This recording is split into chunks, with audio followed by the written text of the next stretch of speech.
Students, तो आज हम लोग डिस्कस करने जा रहे हैं variation of molar conductivity with concentration. Last class में हम लोग देखे थे कि जैसे जैसे सॉल्यूशन को हम लोग डाइल्यूट करते हैं वैसे वैसे नंबर ऑफ आयंस पर सेंटीमीटर क्यूब ऑफ सॉल्यूशन क्या होता है, डिक्रीज होता है। यानी कंडक्टेंस पर centimetre cube of solution decrease होता है, जिसको हम लोग बोलते हैं कंडक्टिविटी। तो therefore conductivity decreases with dilutions.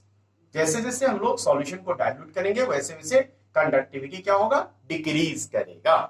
यानी कंसंट्रेशन डिक्रीज करेगा तो कंडक्टिविटी भी डिक्रीज करेगा। लेकिन जैसे जैसे सॉल्यूशन को आप डाइल्यूट करेंगे वैसे वैसे वॉल्यूम क्या होगा, सॉल्यूशन का इंक्रीज होगा, डेफिनेटली इंक्रीज होगा। तो ये दोनों का जो प्रोडक्ट है कप्पा इंटू वी, ये भी क्या होगा तब इंक्रीज करेगा। क्यों? क्योंकि वॉल्यूम ज्यादा इंक्रीज करेगा और कंडक्टिविटी जो है बहुत कम डिक्रीज करेगा। कंडक्टिविटी डिक्रीज हो रहा है और वॉल्यूम क्या हो रहा है, इंक्रीज हो रहा है। Since increase in volume is more than the decrease in conductivity, therefore the product of these two increases means molar conductivity of electrolyte increases with dilution, that is decrease in concentration.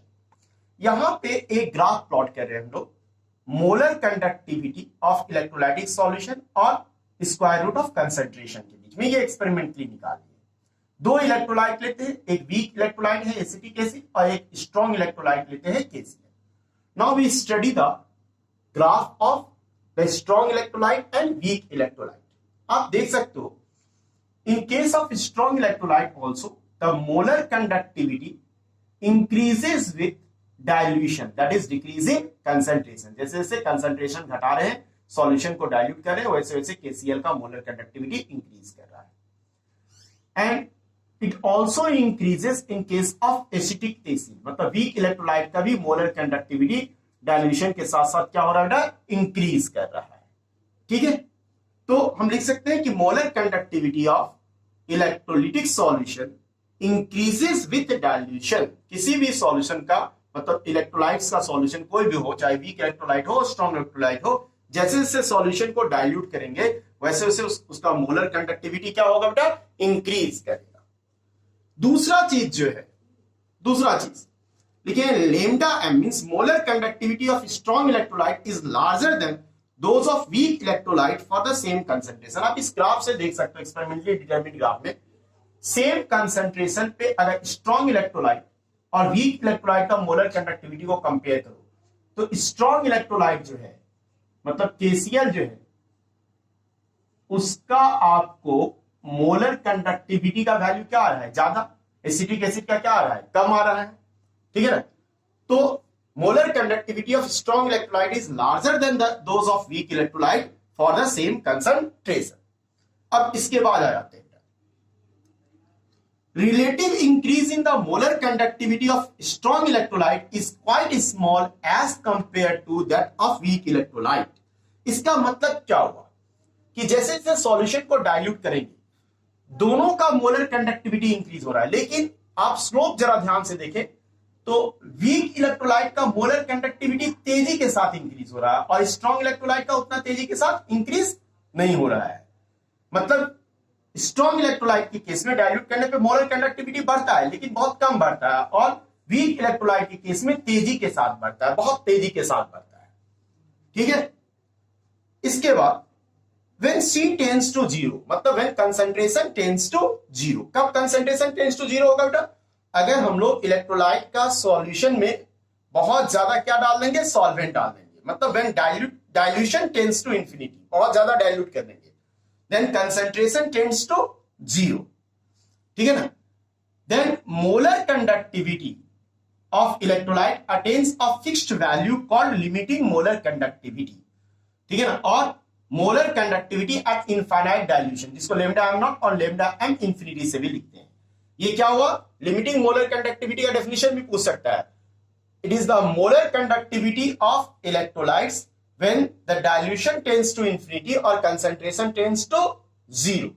जब किसी भी electrolyte का solution को बहुत ज्यादा dilute कर देते हैं तो वो एक फिक्स्ड वैल्यू, उसका मोलर कंडक्टिविटी एक फिक्स्ड वैल्यू को अटेन करता है। That fixed value is known as limiting molar conductivity. ठीक है, अब next for strong electrolyte lambda m naught can be determined with the help of graph.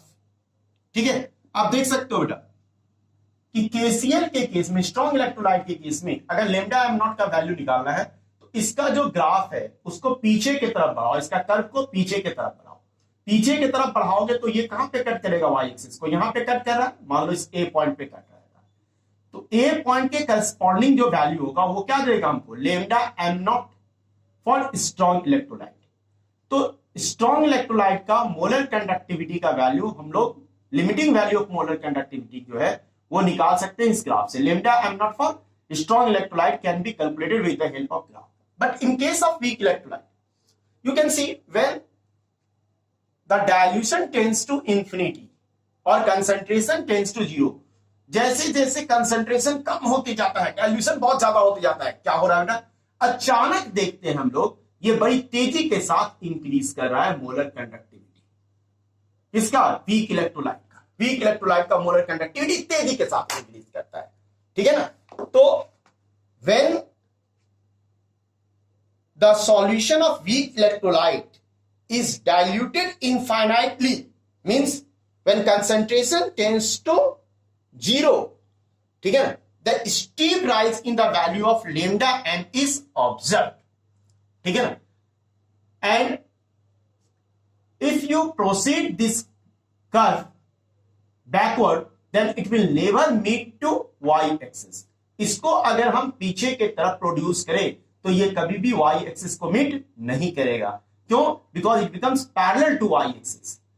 इसीलिए limiting value of molar conductivity lambda M naught of acetic acid, lambda M naught of acetic acid can not be calculated with the help of graph, क्योंकि the graph becomes parallel to y axis, molar conductivity axis. फिर इसको निकालते कैसे हैं? तो एक law है बेटा, कोहलाज लॉ, जो हम लोग बाद में पढ़ेंगे। With the help of Kohler's law, you can calculate the molar conductivity, limiting molar conductivity of weak electrolyte, lambda m not for weak electrolyte। Thank you। Next class में हम लोग देखेंगे कि ऐसा क्यों होता है, इसका एक्सप्लेनेशन देखेंगे। ओके।